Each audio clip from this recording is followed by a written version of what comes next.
आज का विषय है उत्तोलक या लीवर। यह एक सरल मशीन की तरह कार्य करती है।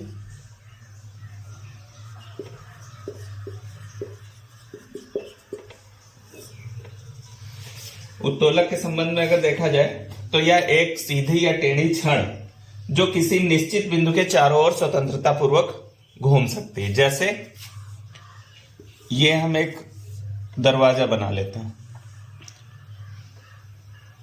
ये दरवाजे के कब्जे हैं और ये दरवाजे का एक हैंडल है। इस हैंडल को पकड़ के अगर हम घुमाते हैं तो इस बिंदु से यह दरवाजा घूमता है। तो यह एक उत्तोलक की तरह कार्य करता है। उत्तोलक में 3 प्रमुख बिंदु आलंब, फलक्रम,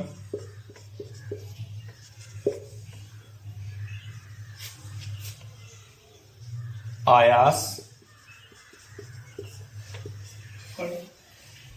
एफर्ट, भार जिसे लोड कर सकते हैं। अब अगर इस दरवाजे के संदर्भ में ही देखें तो हम जहां पर इस पे बल लगा रहे हैं, इस हैंडल को पकड़ के हम इस दरवाजे को घुमाते हैं तो जहां बल लगा रहे हैं उसे हम आयास कहेंगे।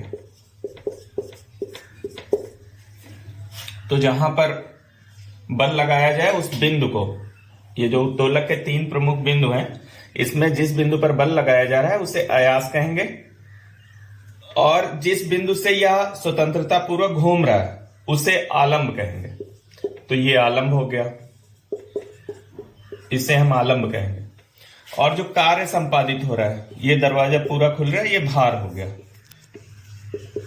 तो भार वह बिंदु है जहां से कोई कार्य संपादित हो रहा है, जहां पर आयास वह बिंदु है जहां बल लगाया जा रहा है, आलंब वह बिंदु है जहां से स्वतंत्रता पूर्वक जिस बिंदु से घूम रही है कोई सरल मशीन। तो ये 3 प्रमुख बिंदु हैं जिनके आधार पर हम लोग उत्तोलक को, जिनकी स्थिति के आधार पर हम लोग उत्तोलक को कई श्रेणियों में विभाजित कर सकते हैं।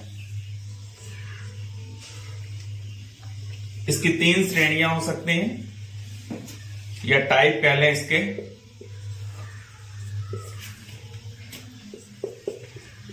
फर्स्ट श्रेणी में, जो फर्स्ट श्रेणी का उत्तोलक होगा उसमें आलंब इसको F से, आयास को E से और भार को L से।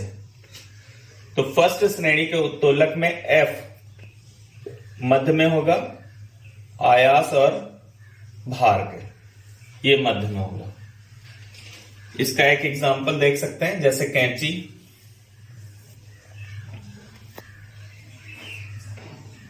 ये हमने कैंची बना ली, ये बिंदु है जिसके चारों ओर ये स्वतंत्रता पूर्वक घूम रही है, ये हो गया आलंब। ये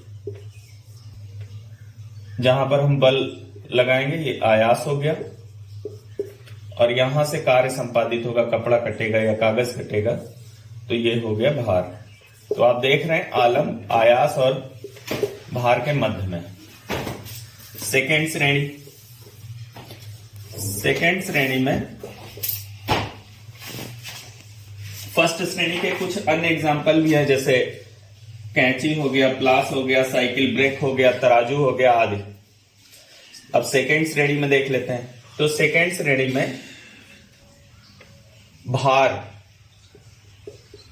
आयास और आलंब के मध्य में होगा। ये सेकेंड टाइप का उत्तोलक हो गया। इसके एग्जाम्पल जैसे नींबू निचोड़ने की मशीन, सरौता, दरवाजा भी इसी का है। आप देख सकते हैं दरवाजे से, इसमें भार देखिए मध्य में और आयास और आलंब के बीच में दिख रहा है। यहां पे देख सकते हैं आलंब वह बिंदु है जहां से दरवाजा घूम रहा है, आयास वह बिंदु है जहां पर हम बल लगा रहे हैं हैंडल पे, और जो कार्य संपादित हो रहा है वो भार बीच में।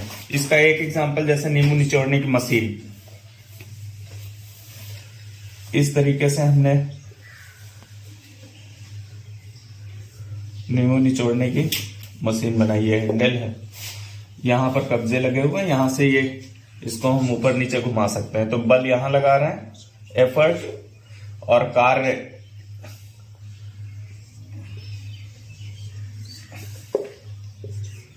कार्य यहां से संपादित हो रहा है।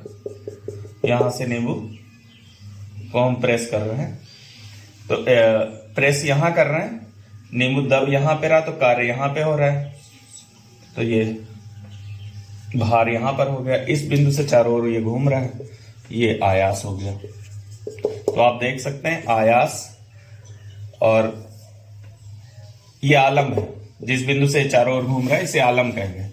तो आलम्ब और आयास के बीच में भार, ये सेकंड टाइप के उत्तोलक हैं। थर्ड टाइप के उत्तोलक देख लेते हैं, थर्ड श्रेणी के। थर्ड श्रेणी में आयास मध्य में होगा, किसके? तो आलम्ब और भार के। ये थर्ड श्रेणी है। थर्ड श्रेणी के कुछ एग्जाम्पल हैं, जैसे चिमटा, हाथ हो गया, हल हो गया। चिमटे को देख लेते हैं, जैसे ये हम इस प्रकार से चिमटा बनाते हैं। यहां से आप देखेंगे चिमटा स्वतंत्रता पूर्वक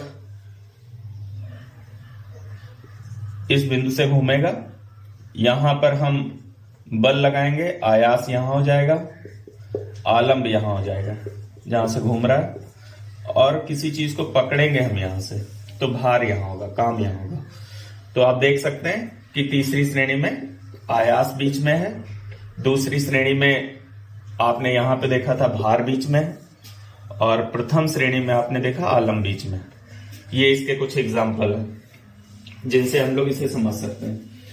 अब इन उत्तोलकों के संदर्भ में अगर एक चीज ये देखी जाए कि यांत्रिक लाभ से जुड़े हुए कुछ क्वेश्चन आते हैं, जैसे यहां पे एल था, एफ, यहां पर कुछ क्वेश्चन आते हैं कि जैसे प्रथम श्रेणी में यांत्रिक लाभ क्या हो सकता है, द्वितीय श्रेणी में यांत्रिक लाभ क्या हो सकता है, तृतीय श्रेणी में यांत्रिक लाभ क्या होता है। तो यांत्रिक लाभ को समझने के लिए सबसे पहले हम ये देखेंगे कि यांत्रिक लाभ बराबर होता है आयास की भुजा बटे भार की भुजा। अब जैसे हम एक उत्तोलक बनाते हैं, ये बीच में इसमें आलम्ब रखते हैं, इस तरफ एक तरफ आयास, एक तरफ आलम्ब, भार, और मध्य में आलम्ब। ये प्रथम श्रेणी का एग्जांपल हो गया। ये जो भुजा है ये आयास की भुजा है, और ये जो भुजा है ये भार की भुजा है। अब अगर देखा जाए तो यह भुजा अगर हम लंबी रखें इसके सापेक्ष,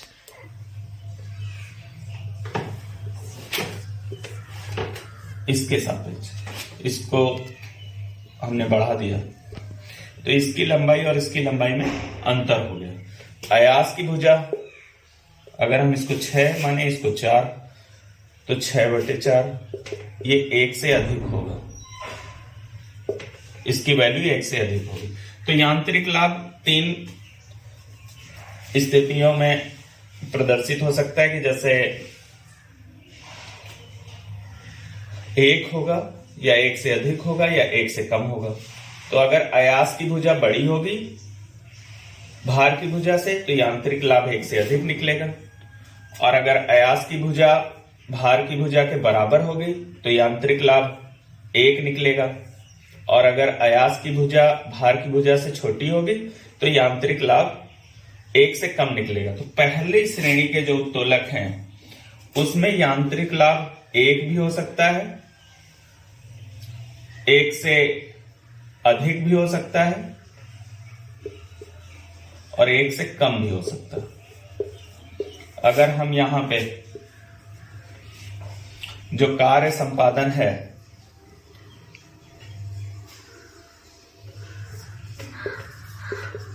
उसकी मात्रा को बल के सापेक्ष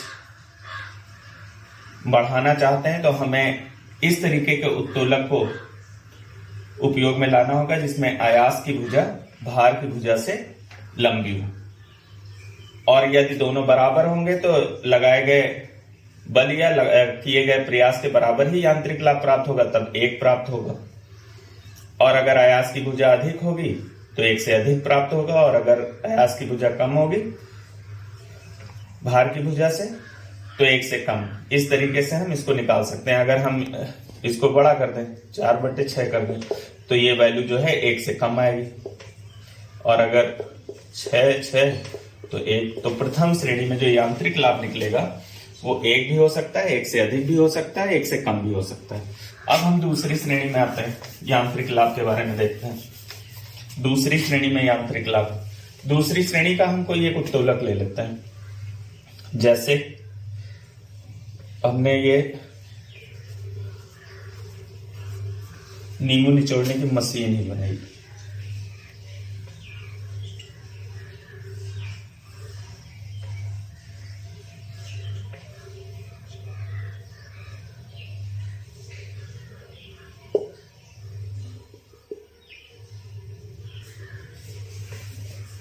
ये नींबू निचोड़ने की मशीन है। यहां पर हम लोग बल लगाते हैं।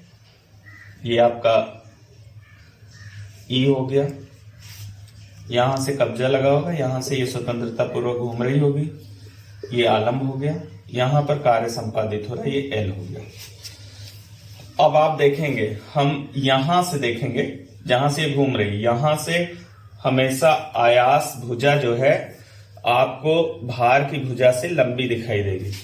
तो इसका अगर यांत्रिक लाभ निकालेंगे तो आयास की भुजा क्या होगी, आयास की भुजा, आयास भुजा बटे भार भुजा।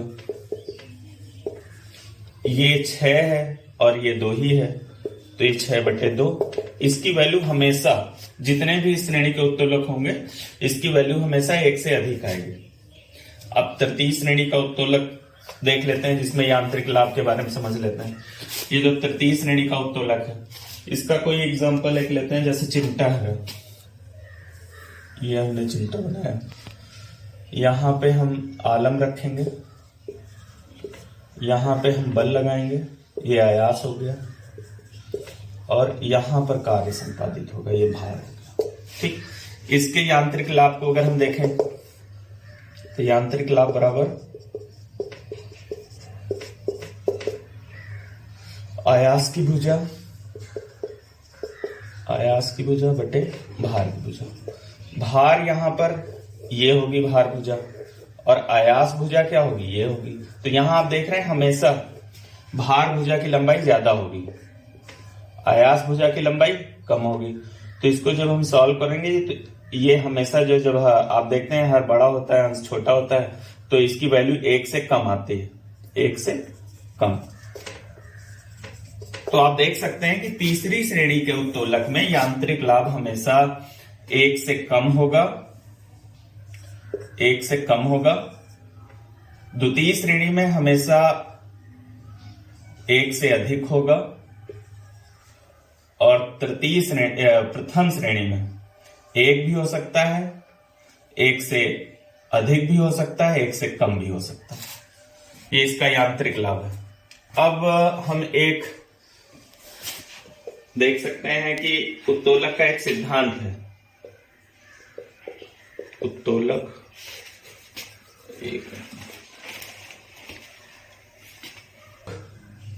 का सिद्धांत, उत्तोलक का सिद्धांत आयास गुणे आयास की भुजा,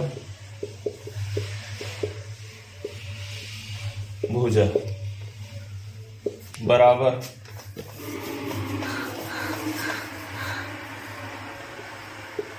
भार गुणे भार की भुजा।